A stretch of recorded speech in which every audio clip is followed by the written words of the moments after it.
أعني على ذكرك وشكرك وحسن عبادتك. رب اشرح لي صدري ويسر لي أمري واحلل عقدة من لساني يفقه قولي. Assalamualaikum warahmatullahi wabarakatuh. Salam sejahtera, salam ukhuwah kepada Al-Fadhil Ustaz dan semua sahabat pencinta ilmu yang dikasihi Allah. Syukur Alhamdulillah kita masih lagi menjadi pilihan Allah untuk duduk dalam majlis ilmu pada petang ini. Moga majlis kita ini di dalam redha dan rahmat Allah. Amin. Kuliah Ansar kita ini dari Saluran Google Meet Gemah Nur Iman yang dipimpin oleh Puan Hajah Harusniati binti Mansur dan ditadbir urus oleh AJK Gemah Nur Iman. Kuliah ini akan dipimpin oleh Yang Berbahagia Al-Fadhil Ustaz Ilin Aminin. Dengan pengajian kita hari ini, pengajian berkitab Misbahud Duja Syarah Safinah An-Najah. Bagi menambahkan keberkatan majlis, mohon Ihsan Ustaz untuk memimpin bacaan umul kitab Al-Fatihah dan pahalanya kita hadiahkan kepada baginda Rasulullah sallallahu alaihi wasallam, keluarganya dan para sahabatnya, para anbiya, para solehin, alim ulama, guru-guru kita, ibu bapa kita, keluarga kita dan semua muslimin dan muslimat sama ada yang masih hidup ataupun telah kembali ke rahmatullah. Al-Fatihah.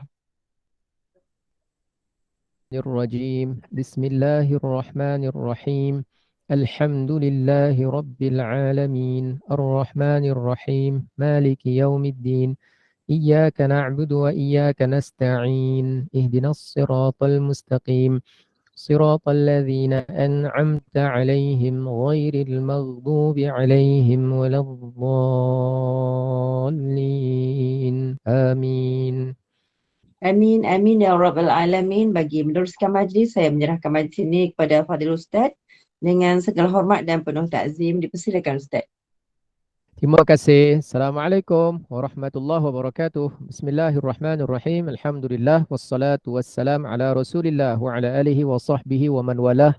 Nawaitu ta'alluma wa ta'lim wa tadhakkura wa tazkir wa nafa' wal ifada wal istifadah wal hatha ala tamassuki bi kitabillah wa sunnati rasulih sallallahu alaihi wasallam ibtigha'a mardatillah wa ridwanihi wa barakatihi wa maghfiratihi amin Allahumma amin. Misbahud Duja, lampu yang menerangi kegelapan malam. Mudah-mudahan menerangi kejahilan kita. Muka surat 7, nikmat Allah. Nikmat Allah banyak ke tidak? Banyak. Mampu tak kita menghitung segala nikmat Allah? Tidak mampu. Kalau kita berusaha, bagus. Tapi untuk mendapat jumlah yang tepat, betapa banyaknya nikmat Allah kepada kita, nescaya kita tidak akan mampu menghitungnya. Allah Ta'ala berfirman, wa in ta'uddu ni'matallahi la tuhsuha.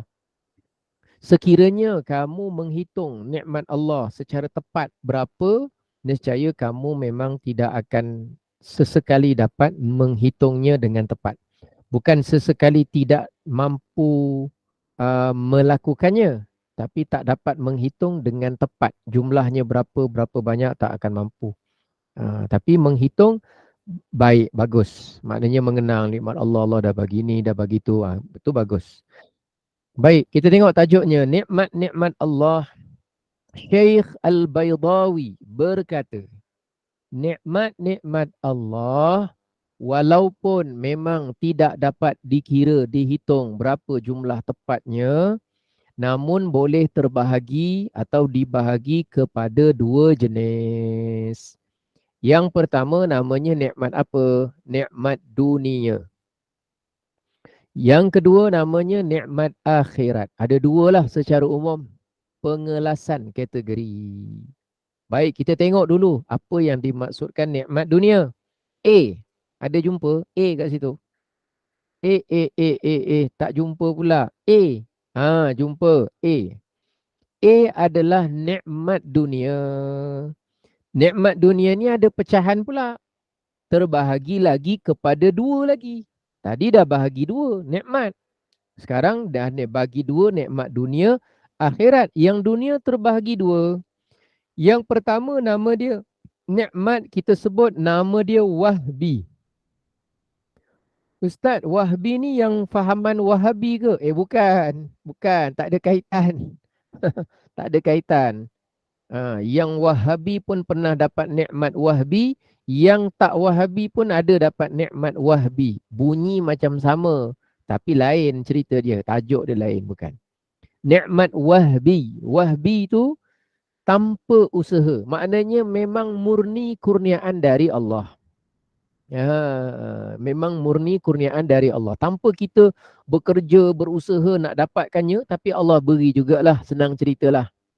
Contoh macam mana Ustaz? Awak hidup selama ni pakai jantung, awak beli kat kedai mana ya? Ustaz, ada jual dekat Institut Jantung Negara ke? Tak ada. Habis awak dapat jantung ni daripada mana? Awak niaga? Tak. Awak kerja beli kat mana? Kat Paris? Tak. Dapat daripada mana?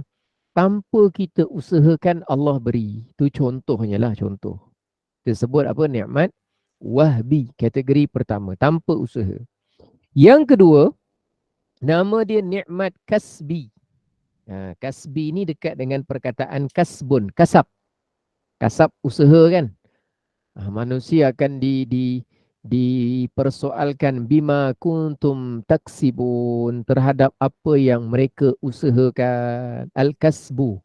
Kasbi ni maknanya perlu. Nikmat juga kita dapat juga. Nikmat Allah hakikatnya pun dari Allah juga. Tapi dia ada asbab, perlu kepada usaha. Baik, kita tengok bawah dia. Jadi kita, pada diri kita ada tak nikmat Wahbi? Ada. Pada diri kita ni sekarang ada tak nikmat kasbi? Ada. Cuma kalau kita kira satu persatu, kita tak mampu kira dengan tepat. Tapi mengira, berikan kategori, kita boleh buat. Mengira dengan cara mengenang nikmat Allah pada kita, jawapan dia boleh. Tapi kalau betul-betul kira, memang tak mampu. Baik ya. Okey, sekarang kita pergi kepada nikmat yang pertama dulu tadi. Nikmat dunia yang Wahbi. Nikmat Wahbi ni pula terbahagi kepada dua pula. Tanpa usaha pun Allah dah bagi, ada dua jenis. Apa dia? Yang pertama namanya nikmat rohani. Seperti contohnya ditiupkan roh kepada manusia. Dalam badan kita ni dimasukkan roh. Ada kita berusaha roh masuk dalam badan kita? Kita pakai trompet ke, pakai sumpit ke, pakai pipe getah ke, masuk kan? Tak, kita tak usahakan pun.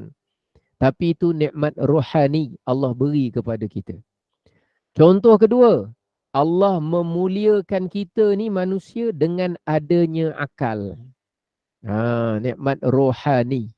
Benda tak nampak, tapi ada akal. Masing-masing hari ni yang dah hadir ni, ada akal ke tak ada akal? Ada akal. Beli kat mana akal tu? Tak ada beli. Jumpa kat mana? Tak ada jumpa. Dah pernah tengok? Belum pernah tengok. Usahakan kat mana? Tak ada. Kita dapat tanpa kita berusaha untuk mendapatkannya. Allah beri. Itu nama dia nikmat dunia tau. Nikmat dunia yang Wahbi, yang rohani. Okey, contoh lain. Dan dilengkapkan pula kita ni, manusia ni, dengan kekuatan kefahaman. Alhamdulillah, dengan sebab kita ada kefahaman, rupanya dengan nikmat rohani yang Allah beri ni, Allah bagi kita nyawa, bagi kita akal, bagi kita kefahaman, Allah bagi kita fikiran, kebolehan bercakap, berfikir, kita buat keputusan petang ini, kita nak ikut kelas pengajian Gema Nur Iman. Maknanya orang yang sedang bersyukur dengan nikmat duniawi, wahbi, rohani. Boleh?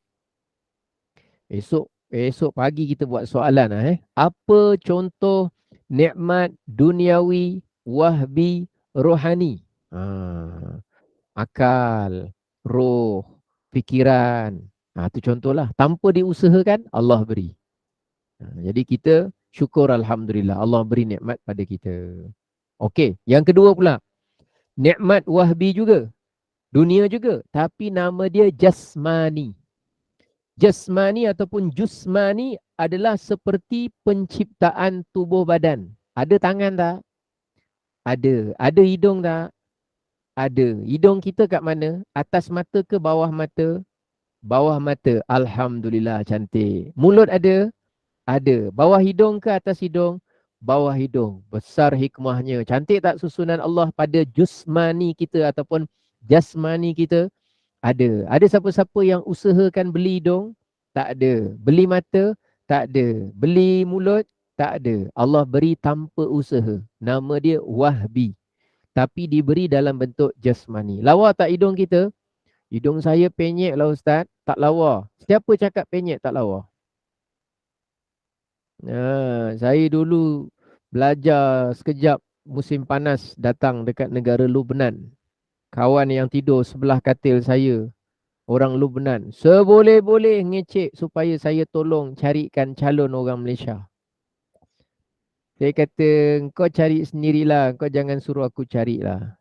Dia kata, tolonglah, aku tak ramai kenalan. Tolonglah, tolonglah. Saya kata, alah, hai. Bab Canon apa? Canon Tahu Canon? Ke apa?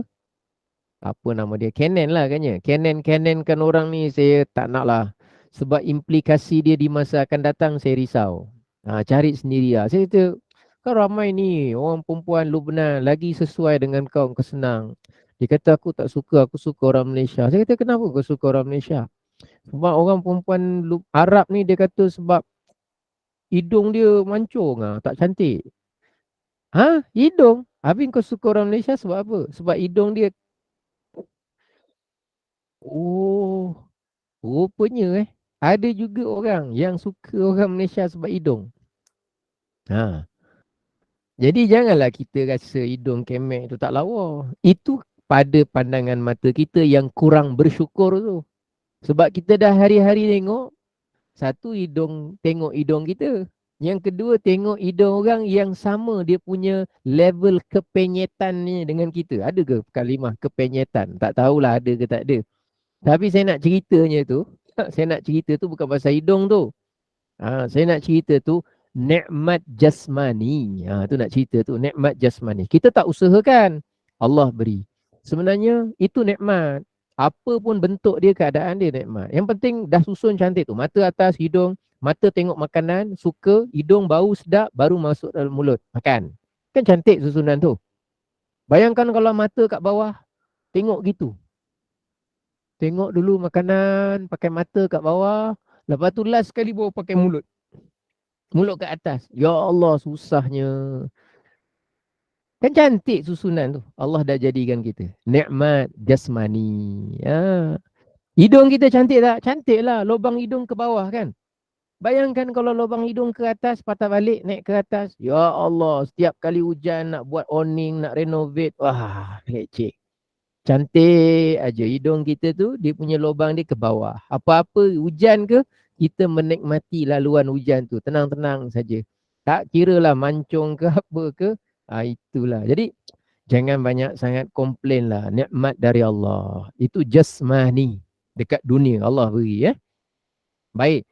Contohnya tu nampak penciptaan tubuh badan, kekuatan yang ada dalam badan, serta keadaan yang membantu tubuh kita. Seperti kesihatan jasmani lah. Seperti kesempurnaan anggota badan, ada tangan, ada kaki, ada hidung, ada kepala, ada apa lagi, jari. Syukur alhamdulillah. Itu nama dia nikmat duniawi, wahbi, kasbi. Wahbi, rohani dan juga jasmani. Baik. Sekarang kita tengok pula nikmat yang kita kena usaha. Dia panggil apa? Kasbi. Apa nama dia? Kasbi. Daripada perkataan apa? Kasbun. Usahalah. Kita senang ceritalah. Usaha. Kasbi. Baik. Nikmat kasbi pula termasuklah menyucikan jiwa kita. Di muka surat 7 tu tengah-tengah. Menyucikan jiwa kita daripada sifat tercela. Kena usaha tak? Kena usahalah. Macam mana cara usaha kita nak menyucikan diri kita daripada menyucikan rohani kita daripada sifat-sifat tak elok? Jawapan dia datang belajar. Kenal apa itu hasad.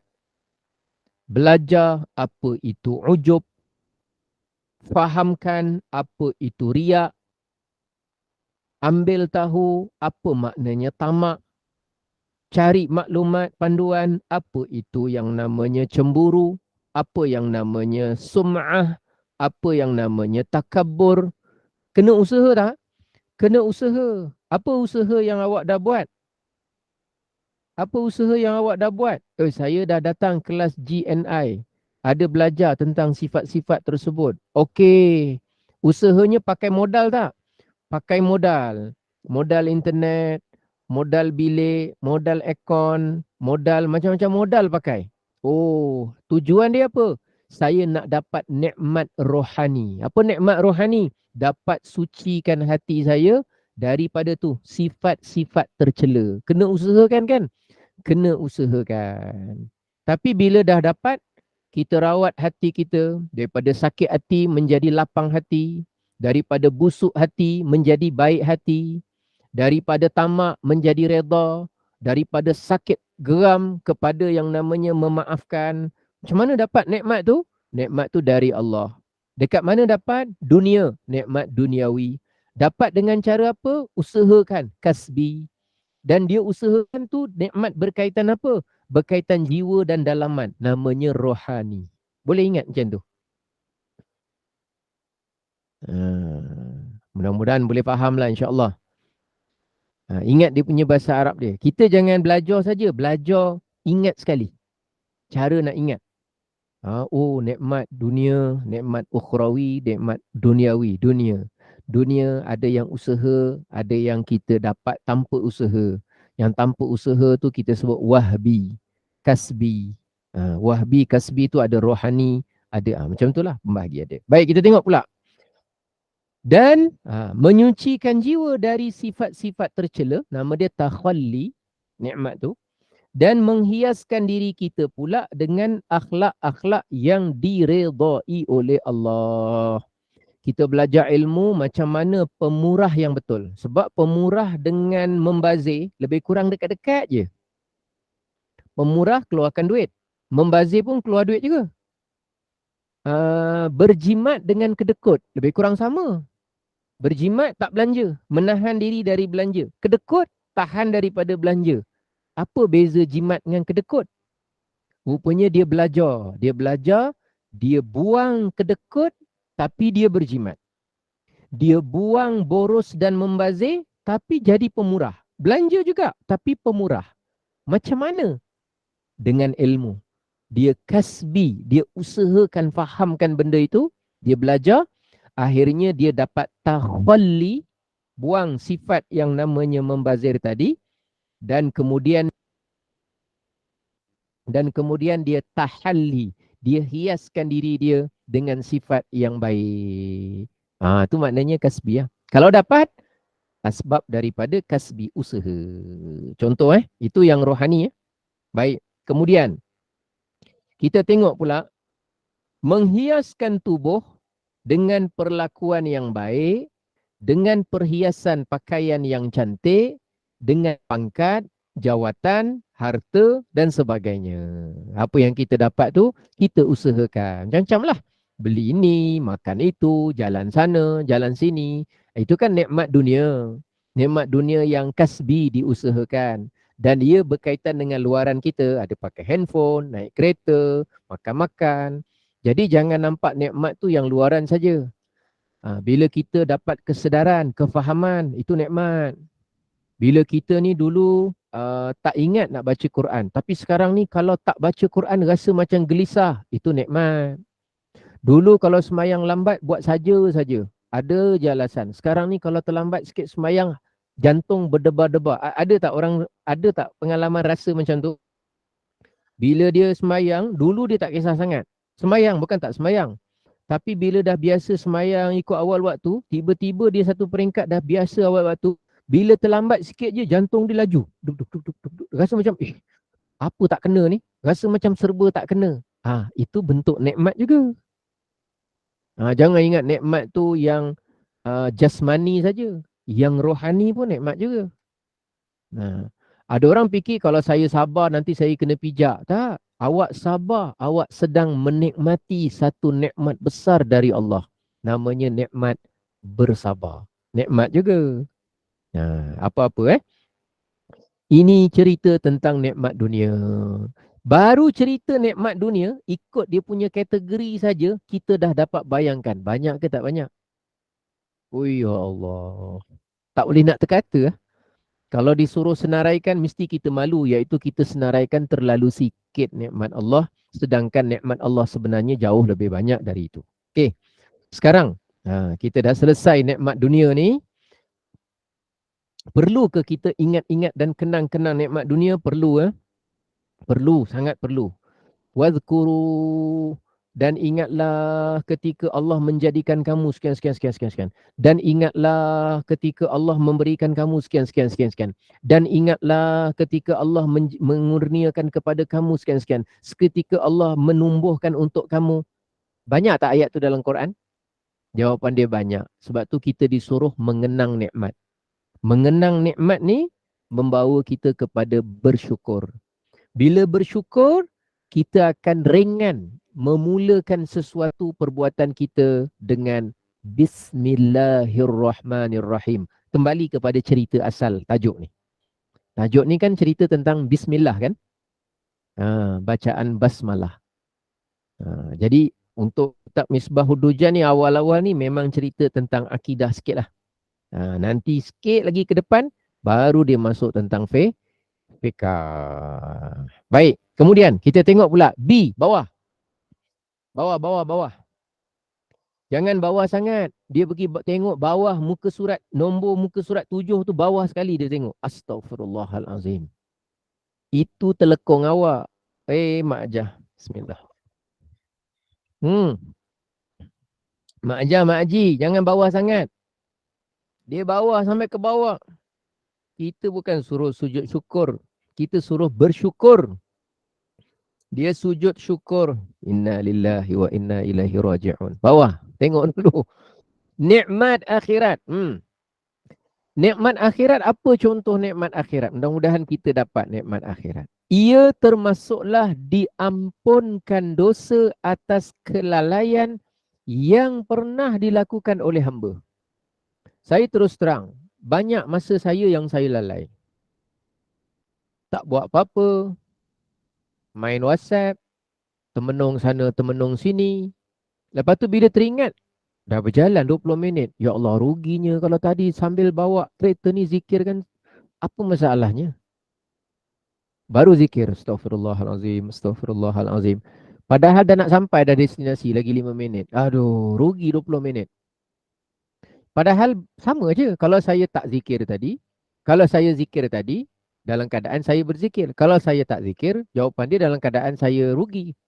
Tapi akhirnya kita pilih untuk jadi rugi. Teringat dah ujung-ujung. Dan dekat sampai destinasi, astaghfirullahalazim. Apa masalah kalau aku berzikir tadi dari awal bawa kereta? Padahal tak ada benda yang berkaitan komitmen apa pun. Mulut kita apa semua. Sambil bawa kereta. Apa salah? Kita dah lalai tu, tiba-tiba masa yang sia-sia tu diampunkan oleh Allah pada hari akhirat. Allahu Akbar. Itu nikmat. Kalau diberikan ampun oleh Allah. Tu contoh. Dan yang kedua, mendapat redha Allah. Kalau Allah redha dengan kita. Kita dah buat salah banyak, kemudian diampunkan, Allah redha pada kita. Kalau Allah redha pada kita, itu dah cukuplah untuk kita. Dah cukup bagi kita. Contoh nikmat ketiga, diletakkan di tempat yang tinggi di dalam syurga bersama dengan para malaikat yang dekat kepada Allah selama-lamanya. Ini kalau duduk dalam syurga bersama dengan para malaikat, bersama dengan para nabi, itu dah kira nikmat besar lah. Nikmat besar. Nanti dibangkitkan kan? Manusia dibangkitkan, malaikat dibangkitkan, jin dibangkitkan, haiwan dibangkitkan, syaitan iblis dibangkitkan. Syaitan iblis dah ada tempat dalam neraka, malaikat dah ada tempat dalam syurga. Melainkan malaikat yang memang bertugas menjaga neraka ataupun bertugas menyiksa, itu ada tugasnya. Maka binatang pula diselesaikan hak-hak mereka, dikembalikan hak mereka. Kemudian mereka akan hancur, mereka tak ada syurga, tak ada neraka, tak ada akhirat untuk mereka. Tak ada alam kekal untuk mereka. Tinggallah kita manusia dan jin dihisab.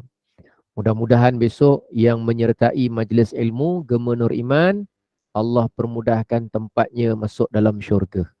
Dapat nikmat ukhrawi, nikmat akhirat yang Allah kurniakan di sana nanti. Mudah-mudahan insya-Allah.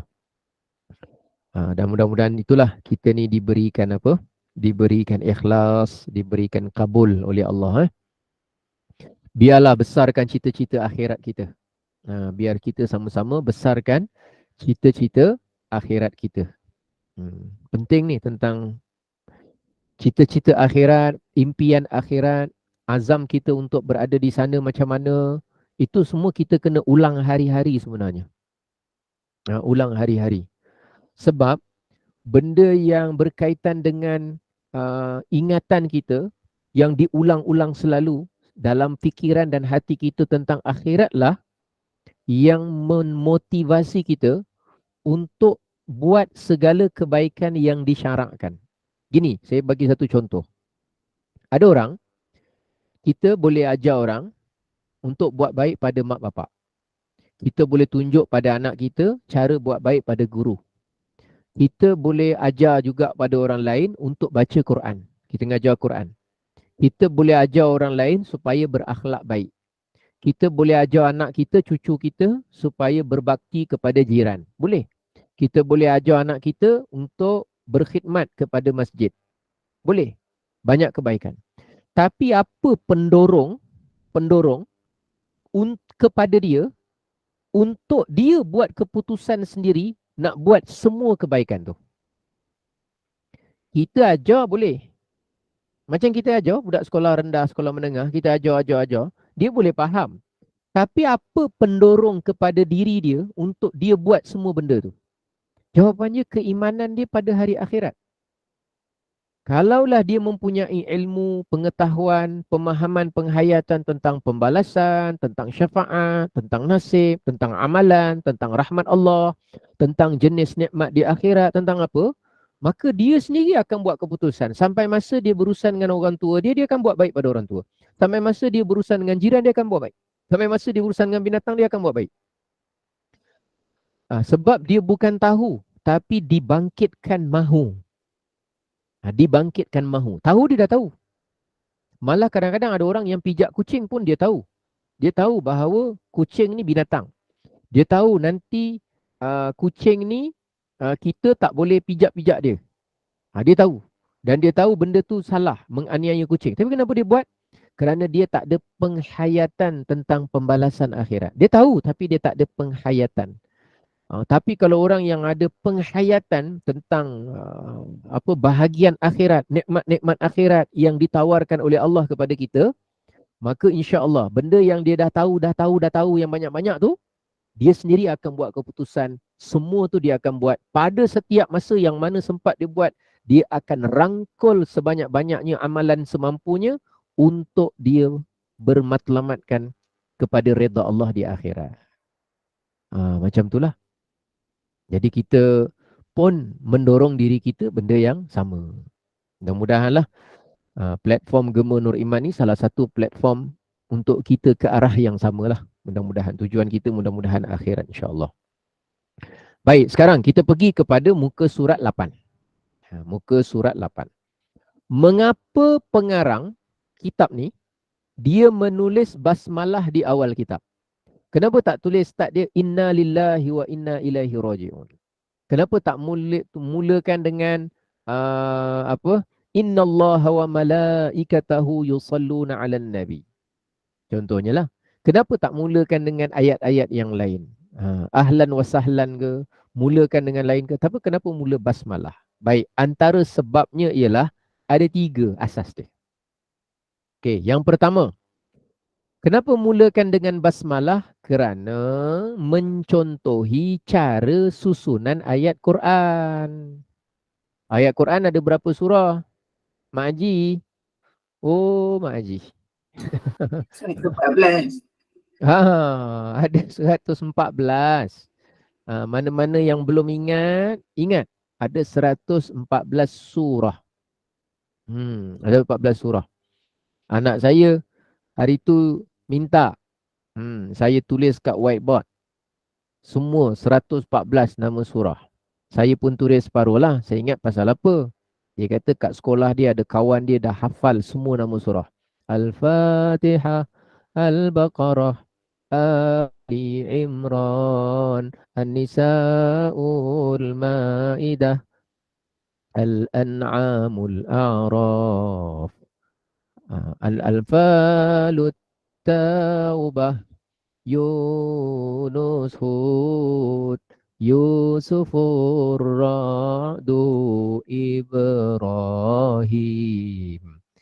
Dia nyanyi lagu tu. Dia kata kawan dia dah hafal 114 surah. Jadi dia nak fight dengan kawan dia. Dah saya kena tulis. Tulis lah. Tulis. Dari surah tu dia jadikan macam rentak lagu lah. Sampai kepada An-Nas. An-Nas. Jadi saya ni tak pernah hafal secara lagu. Kita tahulah nama surah tu. Tapi oleh kerana dah bila anak-anak dah hafal 114 surah, kita pun dah terhafal sekali lah. Al-Hijrun Nahlul Isra'u Al-Kahfu Maryamu Taha Al-Anbiya'ul Hajju Al-Mu'minun An-Nuru Al-Furqanu. Dia terus. Jadi fikir-fikir, tengok dalam susunan 114 surah tu, surah yang pertama sekali surah apa? Al-Fatihah. Surah Al-Fatihah sekali ayat yang pertama apa? Bismillahirrahmanirrahim. Jadi mengikut susunan ayat surah dalam Quran bermula dengan Bismillah, maka ulama kita pun susun kitab contohi susunan pada ayat Quran. Sebab itulah kitab-kitab biasanya mulakan dengan apa? Bismillahirrahmanirrahim. Jelas? Okey, tengok situ. Allah telah memulakan Al-Quran dengan basmalah, betul?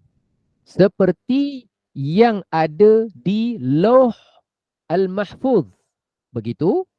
Atau yang setelah dikumpul disusun dalam mashaf. Boleh disebut mashaf, boleh disebut mushaf. Li'annahu yushaf. Tapi kalau sebut mashaf boleh juga. Li'anna fihi masuhifa. Maka dia dinamakan mashaf. Boleh saja. Tak masalah. Cuma janganlah kita sebut apa? Masyaf. Ada orang bila tengok situ dia baca masyaf. Masyaf kurang cantik lah. Sebab dia daripada perkataan bahasa Arab. Mim, Sad, Ha, Fa. Apa huruf dia? Mim, Sad, Mus ataupun Maus, Haf, Hafa. Cuma kita jangan sebut masyaf lah. Kalau kita sebut disusun dalam musyaf Al-Quran. Biasanya saya tengok kadang-kadang macam pengacara TV, kadang-kadang macam jurnalis atau bukan jurnalis lah, atau apa, pengacara-pengacara yang dia tak ada latar belakang sangat tentang Quran. Jadi bila dia buat ulasan, dia tengok pada pembacaan, lalu cara dia menyebut kita tahulah dia ambil daripada tulisan. Jadi bila disebut inilah beberapa cetakan musyaf Al-Quran yang telah pun dicetak dan diedarkan. Jadi bila sebut musyaf tu kurang cantik lah. Sebab dia bukan musyaf. Dia apa? Mushaf ataupun mashaf. Kita yang dah belajar ni, yang dah ikuti dekat Gema Nur Iman ni, kalau boleh nama sebutan tu kita dah alert. Contoh macam nama surah Ali Imran. Kita dah tak ada sebut Al-Imran lagi lah. Siapa yang dah belajar Gema Nur Iman, jangan sebut Al-Imran lah. Ali Imran. Bukanlah kata kalau salah sebut tu berdosa, bukan. Tersalah sebut tu bukanlah berdosa. Tapi nak ceritanya apa Qul hal yastawil ladzina ya'lamuna wal ladzina la ya'lamun. Katakanlah wahai Muhammad, adakah sama orang yang tahu dengan orang yang tak tahu? Jadi kita dah tahu dan memang kita berada dalam medan mengambil tahu ni. Kita laksanakanlah. Tapi saya kalau orang tersebut macam tu, selama mana bukan benda besar, biasanya saya tak adalah kata, oh salah sebut tu, sepatutnya kita jangan main-main sebutan. Tak adalah sampai begitu. Sebab dia tak tahu, beritahu sajalah sebutan dia mushaf. Macam tu Okey. Kemudian oleh itu, secara tertib ayat yang paling awal dalam Quran adalah basmalah, iaitu Bismillahirrahmanirrahim. Secara penurunan pula, ayat yang paling awal diturunkan ialah 5 ayat pertama surah Al-Alaq. Baik, itu sebab pertamalah kenapa tulis basmalah. Nombor 2, kenapa kita pengarang memulakan kitab ni tulis Bismillahirrahmanirrahim. Nombor 2, sebab dia. Nombor 2, sebabnya ialah pengarang mencontohi perbuatan Nabi SAW. Setiap kali memulakan penulisan atau setiap kali Nabi memulakan surat-suratnya, Nabi akan menyuruh penulis baginda memulakannya dengan Bismillah. Tulis surat. Tulis surat tu, Rasulullah tulis atas sekali dengan nama Allah yang maha pemurah lagi maha mengasihani. Walaupun surat baginda tu Nabi berikan kepada Hirqal. Hirqal tu nama jawatan bagi raja di Mesir. Macam kita lah. Sultan dia nama Abdullah. Tapi nama kedudukan tu kita panggil Yang di-Pertuan Agong. Kita panggil Agong ataupun Yang di-Pertuan Agong kan. Kita panggil macam tu. YDPA, Yang di-Pertuan Agong. Jadi orang Mesir dulu, yang Zulu dulu, zaman-zaman dulu, dia ada nama dia. Nama jawatan ataupun kedudukan tu dia panggil Fir'aun. Sebab tu Fir'aun banyak. Fir'aun yang mana satu? Fir'aun ada banyak. Fir'aun yang ini ada zaman sampai sini. Fir'aun yang ini zaman sampai sini. Dalam Quran hanya menyebut secara umum jawatan dia tu, Fir'aun itu. Tapi dia peribadi ada nama dia sendiri. Macam itulah. Zaman Rasulullah, Raja Mesir, gelaran dia ketika itu dia guna gelaran apa? Hirqal. Orang putih panggil apa? Hercules Hercules Apa nama dia? Dia punya gelaran, dia punya dah diinggriskan lah. Apa nama? Hercules Ya. Macam itulah lebih kurang. Tapi Hirqal asal bahasa dia. Dan lain-lain. Rupanya Rasulullah tulis surat kepada orang raja yang bukan Islam dengan tujuan mendakwah mereka masuk Islam. Nabi tulis juga dengan memulakan Bismillah. Jadi ulama contohi perbuatan Nabi itu dituliskan kitab dengan mula Bismillah. Nombor 3, sebab apa? Nombor 3, sebab ulama kita nak beramal dengan hadis Nabi SAW. Hadis yang mana? Lihat di bawah. Rasulullah SAW bersabda, kullu amrin, setiap perkara, dzibalin, yang penting, yang mempunyai inti yang baik, yang mempunyai ciri yang baik, yang mempunyai kebaikan.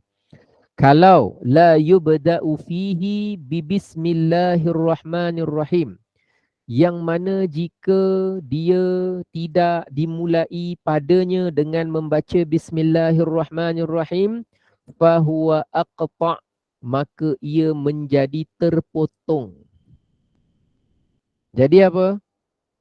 Aqta', terpotong. Perbuatan tu jadi terpotong. Amalan tu jadi terpotong. Kebaikan tu jadi terpotong. Terpotong tu apa? Aqta'. Aqta' tu apa? Terpotong. Dalam riwayat yang lain Rasulullah tak sebut aqta', Nabi sebut abtar. Abtar maknanya terputus. Sebab tu orang dulu ejek Nabi abtar, abtar, abtar, terputus, terputus, terputus. Kenapa dia ejek Nabi terputus? Sebab Rasulullah kan anaknya lelaki meninggal dunia semua masa kecil. Mereka ejek Nabi terputus keturunan. Kalau dalam bahasa saya kata kurang hajar. Tapi mereka tu kufur memang. Dia jadikan ejekan. Allah balas, Nabi tak balas, Nabi diam. Allah balas, inna syani'aka huwal abtar. Orang yang mencela engkau wahai Muhammad, dialah yang terputus. Dialah yang terputus. Terputus daripada apa pula? Bukan daripada keturunan. Terputus daripada mendapat rahmat Allah. Ustaz, tadi surat kalau ditulis bismillah bagus, bagus secara umum. Tapi secara khusus orang yang menerima surat mestilah orang yang menjaga tulisan bismillah itu, nama Allah. Kenapa Nabi tulis surat itu tuliskan bismillah? Sebab Nabi tahu orang-orang yang bukan Islam, sekalipun mereka bukan Islam, tapi mereka ada sistem pemerintahan, mereka ada dokumentasi pemfailan, mereka ada rekod yang tersimpan dan mereka adalah kerajaan yang besar yang tertadbir secara tersusunan. Maka setiap surat menyurat pasti mereka akan simpan dan tidak disepah-sepahkan. Lalu ditulis bismillah. Kalau kita pula hari ni nak bagi surat, tengoklah jenis surat yang kita bagi tu sejauh mana secara adat kebiasaannya orang akan memelihara surat itu. Contoh surat yang saya tak recommend ditulis bismillah bukan kerana bismillah, bukan. Kalau kerana bismillah saya cadangkan tulis. Tapi kerana yang lain menjadikan saya recommend tak tulis. Contohnya kad jemputan kahwin. Kad jemputan kahwin. Ada yang nak kahwin kat sini? Bulan depan? Bismillah. Atau tahun depan? Hai, tanya kahwin, senyap semua. Maknanya tak adalah kesopanan dan kesusilaan. Azrina. Cerita dia. Nah, cerita dia apa? Bila nak tulis kad jemputan kahwin untuk anak, bukan untuk kita. Bila kita tulis kad jemputan kahwin, hukum dia taklah salah. Tapi kebiasaan masyarakat kita ni, kad kahwin lepas dah dapat dia letak mana? Tu dia soalan dia. Masyarakat kita ni kurang sensitiviti pada urusan kad kahwin. Jadi saya lebih cadang Assalamualaikum. Tanpa tulis warahmatullah. Kalau tulis warahmatullah ada kalimah apa? Kalimah Allah. Ada kalimah Allah. Kalau tulis salah tak? Tidak. Tak salah. Bagus. Rata-rata pula salah. Ya. Oleh. Alhamdulillah. Macam mana? Bagus reminder ni sebab ramai kelapa pandang kan. Tapi sekarang Alhamdulillah dia orang bagi apa ni melalui melalui WhatsApp dah tak ada kad. Sekarang dah pakai apa PDF, dah pakai video. Ada kebaikannya juga. Sebab tu ada hikmahnya jugalah. Pakai yang apa? Pakai. Ada orang dulu tak boleh, aku kalau tak dekat aku tak datang. Sebenarnya jemputan bukan mesti mulut, bukan mesti kad. Orang dulu-dulu mana ada pakai kad. Orang pakai mulut je, jemputan mulut ke mulut. Lepas tu pakai kad. Kad pengganti diri. Sekarang tak pakai kad, pakai WhatsApp. Sebenarnya apa-apa pun platform dia tak masalah, boleh saja. Jadi kalau, tapi Ustaz, ada orang tu dia tulis Ustaz, nama Allah dekat kad jemputan. Tak apalah dia tulis, cuma dia kena cari jalan lah mengingatkan orang yang menerima kad tu supaya nanti supaya orang tu taklah terlepas pandang lah. Termasuk kalau tulis doa, doa tu macam mana isinya? Kalau dia tulis ya Allah, ada kalimah Allah lah. Kalau doa dia umum saja, semoga pasangan yang diraikan ini berbahagia dunia dan akhirat. Itu umum saja, tak ada kalimah-kalimah yang merujuk kepada nama Allah ke apa ke. Walaupun kita taklah galakkan. Tapi lagi senanglah, simple kan. Lagi senang kan, simple kan. Kita tulis menyatakan diri kita yang menjemput tuan siapa nama dia ke majlis perkahwinan anak kami sekian-sekian pada tarikh sekian di lokasi kesekian. Kami mengalu-alukan agar tuan-tuan dan puan-puan menghadiri ataupun meraikan majlis ini dengan kehadiran agar memeriahkan suasana, dan kami mengharapkan doa dari semua agar majlis ini serta mempelai mendapat kebahagiaan dunia dan akhirat.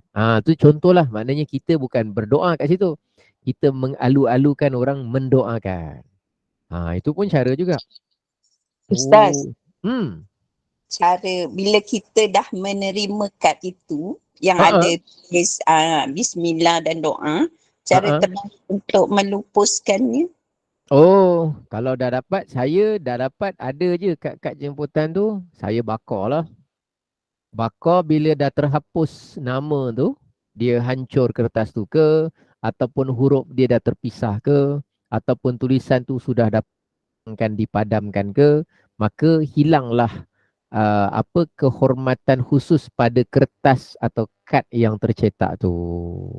Lepas tu kita nak buang ke apa ke tak masalah. Okey saja.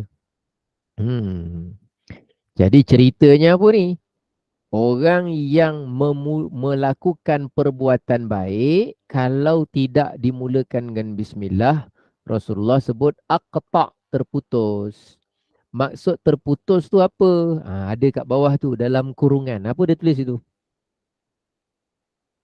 Kurang keberkatan. Kurang keberkatan. Kita nak dapat perbuatan baik tu ada berkah. Kalau ada berkah, kadang-kadang kita cakap sikit. Kita cakap kepada tak ramai. Tapi lepas kita mati, yang 3 orang yang dengar tu, dia mampu menyampaikan kepada 80,000 orang. Kerana berkah perbuatan baik yang mulanya nampak macam kecil. Kalau kita tengok sebahagian ulama-ulama Yaman, dari Yaman yang berdakwah sampai ke serata dunia, kita tengok dia punya facilities, tempat dia belajar, rumah dia duduki, jenis makanan yang mereka nikmati, suasana sekitar di tempat pembelajaran mereka di negara dia, kita fikir macam mana satu orang yang duduk dekat tempat yang kecil macam ni, terpencil macam ni, jauh di sudut pandang dunia di sini, tapi masyhur namanya ke seluruh dunia. Macam mana boleh ada kesan begitu? Itu salah satu yang boleh kita letak prasangka baik ialah soal keberkatan. Kadang-kadang satu tempat pengajian ke tempat belajar ke tempat apa, cukup fasiliti, bangunan canggih, dia punya kelengkapan cukup. Kita tak kata tak bagus, kita tak kata tak berkat. Tapi belum sampai dia punya orang masyarakat umat Islam merasakan keterkesanan dan keberkesanan dia dalam memberikan manfaat kepada umat tanpa mengecilkan dan memperkecilkan peranan dia. Tapi saya nak cerita tu tentang soal keberkatan. Jadi amalan baik sikit, kecil, mudah, ringkas, tapi dia dengan bismillahirrahmanirrahim itu, maka pada ketika itu mudah-mudahan ada berkah pada amal kebaikan tersebut. Diharapkan. Macam itulah. Jelas?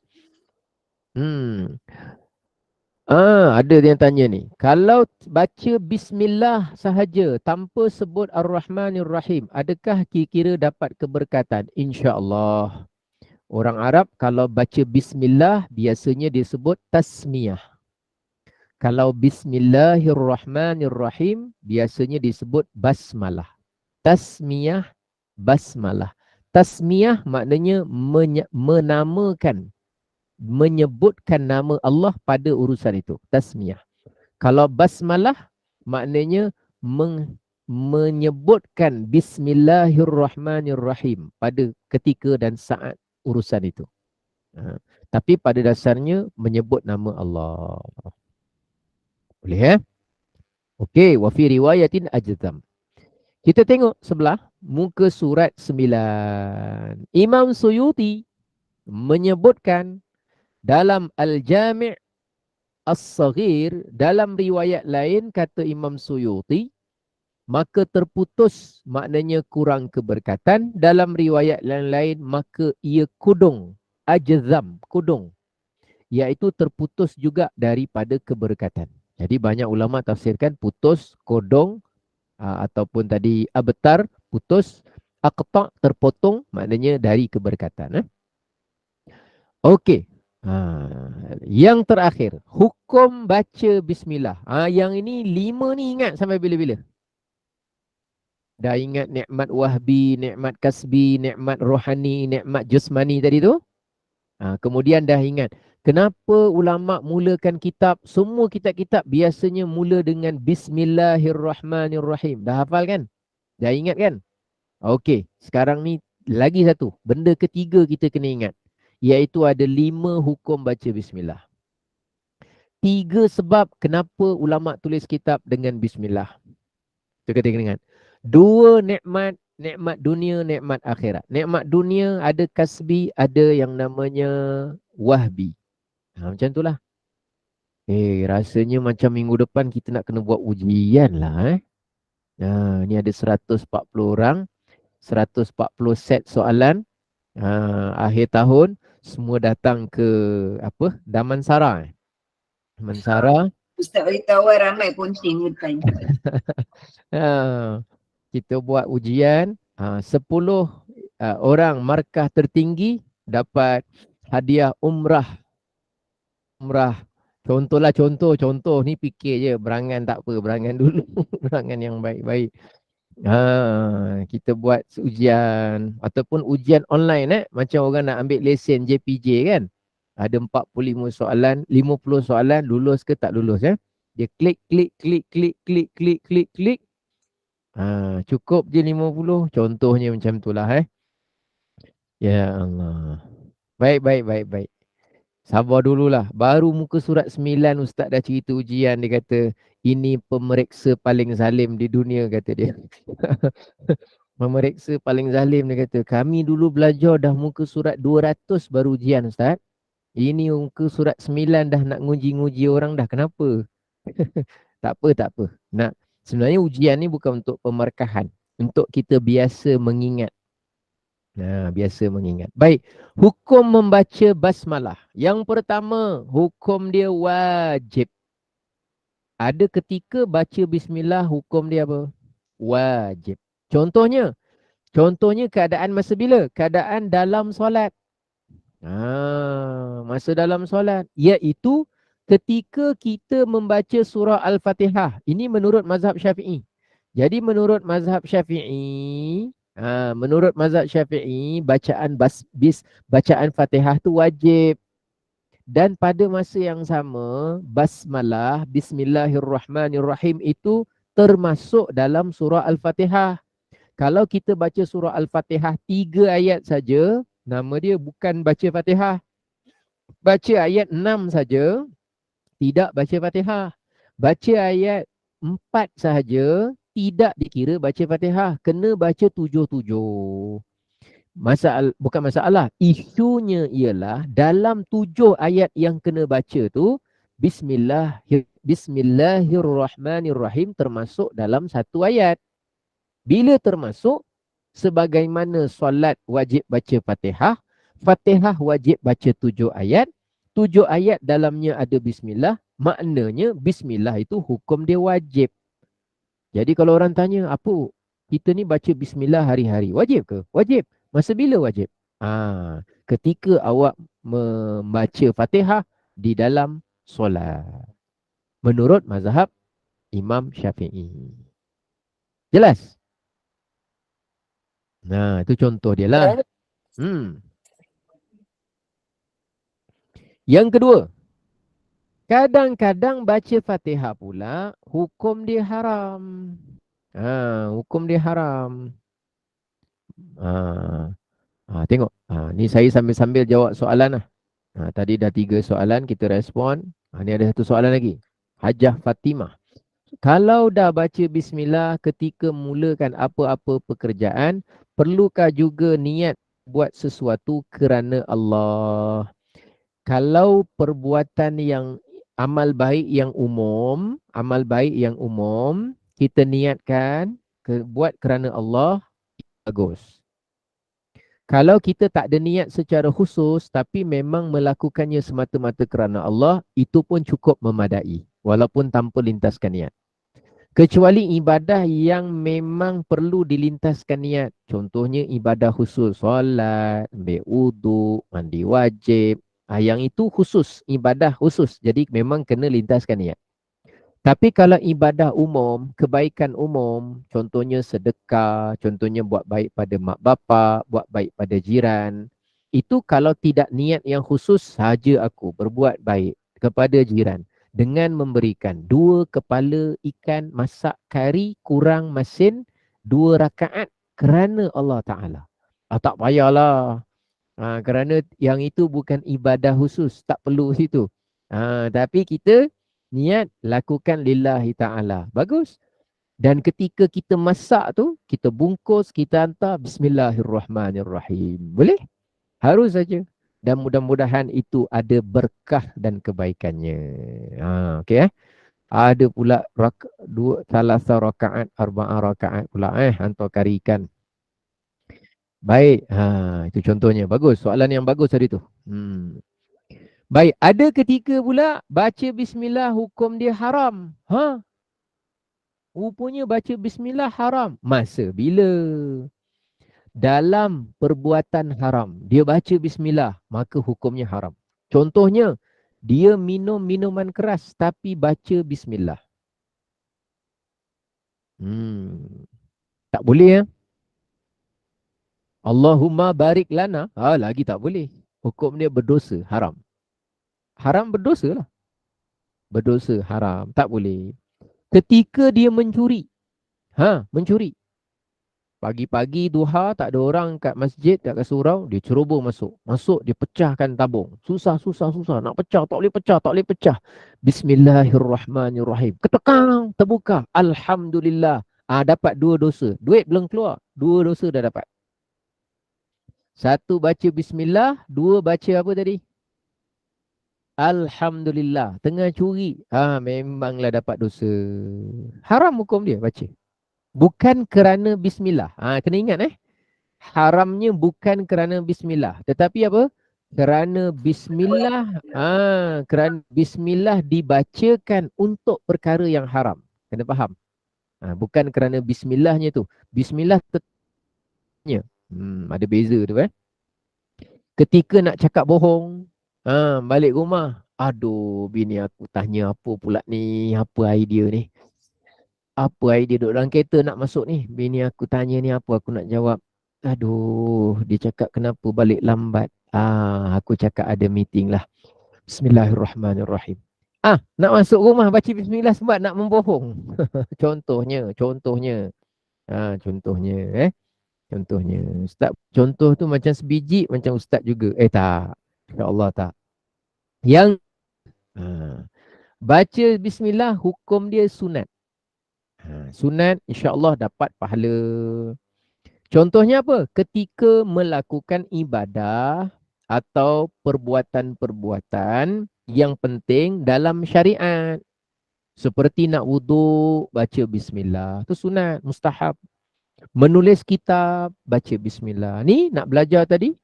Bismillahirrahmanirrahim. Alhamdulillahirrabbilalamin. Wassalatu wassalamu ala ashrafil anbiya'i wal mursalin. Kan kita mulakan bismillah tadi kan? Sebab kita nak belajar. Kita nak mengaji. Siapa-siapa besok kalau buka kitab ni, buka bismillah. Buka lah. Mulakan dengan bismillah. Benda amal baik supaya mudah-mudahan dapat keberkatan. Contohnya mengajar ilmu agama sebagai contoh. Ataupun perkara lain-lain lah yang secara syarak memang disyariatkan dan bendanya baik dan penting. Okay, Yang keempat, makruh. Contohnya ketika melakukan perkara-perkara makruh. Ada ulama mencontohkan ketika seseorang itu berada di tempat kotor atau berada di dalam bilik air. Dia baca bismillahirrahmanirrahim. Makruh. Sebahagian kecil kata haram. Tapi saya lebih kepada makruh hukum dia. Seeloknya jangan bacalah. Sebaiknya jangan bacalah. Tapi kalau ada orang terlupa, dia terbaca juga. Dia dah masuk bilik air, dia baca bismillahirrahmanirrahim. Masa nak mandi. Dia terlupa, dia tersebut. Tak apalah. Tapi jangan bacalah. Jangan bacalah. Kerana tempat itu tempat membuang najis walaupun tak ada najis. Tandas tu bersih, tak ada tai, tak ada air kencing. Kita baru masuk tandas dan dalam ada tandas. Tapi tempat itu dikira tempat yang secara biasanya dikotori oleh najis. Bukan tempat-tempat tu ada najis. Tapi kalau tempat tu memang ada najis, maka lebih-lebih lagi ya. Lebih-lebih lagi lah. Kemudian, tapi tu ada perbahasan lah. Ada ulama kata tandas yang sekarang boleh dikatakan sebagai tidak makruh lagi. Ada. Jadi kalau ada orang tanya, Ustaz, tapi ada syekh sekian-sekian cakap, sekarang tandas tak sama macam tandas dulu. Tandas dulu kalau dia buang air, dia lubangkan tanah, dia buang air dalam tu, lepas tu dia timbus dengan tanah. Maknanya najis dekat kawasan situ. Zaman sekarang tandas, bila dia pump saja, najis terus bergerak, terus pergi ke kawasan lain. Keluar rumah, ada lorong dia, ada dia punya saluran dia terus ke sana. Dia tak terkumpul, tak tertunggu, tak tertransit, tak tersangkut, tak tergini di tempat tersebut. Lalu sebahagian ulama moden hari ini mengatakan bahawa dalam batas bilik air yang ada pada hari ini dengan jenis-jenisnya, dengan syarat-syaratnya, hilang kemakruhan membaca bismillah dalam bilik air. Itu detail-detail tu tak apalah, kita ketepikan dulu. Yang penting nak baca bismillah dalam situasi yang mudah faham, kita baca luar bilik air. Untuk hari ini. Untuk hari ini. Nanti bila cerita dah faham apa dia punya masuk kepada ciri-ciri bilik air, berapa jauh antara tandas dengan dinding dia, ada berapa hasta, penghadang berapa tinggi, sampai kita dah faham syarat-syarat tu, kalau kita nak mempertimbangkan yang saya cakap tadi tu, boleh saja. Tapi untuk sementara sampai tahap ni, jangan baca bismillah lah dalam bilik air. Mudah nak sebutnya gitulah. Kita tak nak terus pergi orang Jawa sangat. Orang Jawa sebut go through, mendalam terus nanti. Sabar dulu. Kita pergi santai-santailah sayangku. Maknanya santai-santai dululah. Santai-santai. Pergi mana laju-laju. Jangan laju-laju dulu, pelan-pelan dulu. Yang keempat makruh tadi. Yang kelima yang terakhir adalah harus jaiz. Iaitu perbuatan biasa yang tak ada kemuliaan apa-apa secara khusus. Maknanya angkat barang, on switch, start kereta, potong pokok. Benda yang harus saja, tak ada kemuliaan khusus. Tapi benda okey-okey saja. Alihkan barang, susun kasut, baca bismillah, susun sudip, susun cawan, baca bismillah, susun pinggan, bersihkan periuk, cuci kapet, basuh baju, sidai baju, baca bismillah. Sidai baju ni tak ada fadilat khusus, cuma secara umum buat kebaikan, memudahkan orang dan sebagainya. Maka itu semua umum saja. Kalau nak baca bismillah boleh saja, selama mana perbuatan tu perbuatan yang bermanfaat, tapi tidaklah kemuliaan yang khusus ada pada perbuatan tersebut. Jadi wallahu a'lam bissawab. Nanti kat bawah tu dia ada keterangan. Sebelahnya pula ada cerita tentang apa tu wajib, haram, sunat, makruh. Sebab hukum fiqh ni tak lari daripada 5, wajib, haram, sunat, makruh, harus. Dan tolong ingatkan dulu apa yang kita dah belajar ni. Mulakan bismillah ada 3. Apa jenis nikmat pembahagian secara umum? 2. Duniawi, ukhrawi. Ada yang kasbi, ada yang wahbi. Ada pula hukum baca bismillah ada 5. Dan contoh-contohnya. Ingat, tengok 2-3 kali, ulang, tengok. InsyaAllah nanti kita boleh ingat. Dan bila kita boleh ingat, nanti kita latih juga bercakap dengan anak kita apa semua sebagai latihan di medan, sebagai satu latihan. Baik, mudah-mudahan insyaAllah manfaat. Barakallahu fikum, jazakumullah khairal jaza. InsyaAllah kita akan bertemu dalam pertemuan yang akan datang. Sekian dahulu, terima kasih kepada semua dan saya kembalikan semula kepada pengacara majlis. Silakan. Alhamdulillah. Nak buka soalan ke Ustaz? Rasanya tadi pun dah 4-5 soalan. Okey kot. Okey, nak jawab Okey, kita tutup majlis Okey. Alhamdulillah, syukur kita pada Allah, kuliah ansar kita berjalan lancar dengan kitab Misbahud Dujjah, dengan nikmat Allah wahbi dan kasbi, suatu nikmat dunia dan akhirat, dan jasmani dan rohani. Nikmat-nikmat Allah yang tidak mampu kita hitung dengan tepat. Apa yang ada pada kita adalah nikmat. Moga kita diampun dosa dan kelalaian kita dan Moga kita mendapat keredaan dan rahmat Allah dan diletakkan di tempat yang tinggi dalam syurga nanti insya-Allah. Moga kita tidak mensisihkan semua nikmat Allah yang kita dapat dengan percuma dan tanpa bayaran. Kita masih dalam mukadimah penerangan isi kitab. Kita tangguh pengajian kita petang ini sehingga ke minggu depan insya-Allah. Kalau masih ada nikmat dan keberkatan umur, wallahu alam. Moga segala ilmu yang disampaikan Ustaz memberi manfaat kepada kita semua pada petang ini insya-Allah. Terima kasih Ustaz. Terima kasih semua jemaah. Saya mewakili Gemadul Iman. Mohon maaf zahir batin dan ada sebarang kekurangan dalam majlis kita ini. Sekalian yang baik itu daripada Allah dan yang buruk itu adalah daripada kekurangan kami sendiri. Bagi menutup majlis, mohon Ustaz bacakan doa penutup, tafsir kafarah dan soal as, dan saya akhiri dengan wabillahi taufiq wal hidayah.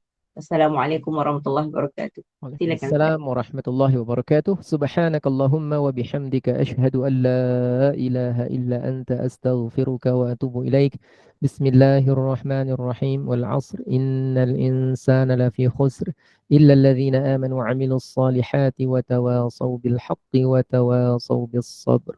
Sadaqallahul azim. Terima kasih semua. Jazakumullah khairan katsiran. Terima kasih. Barakallahu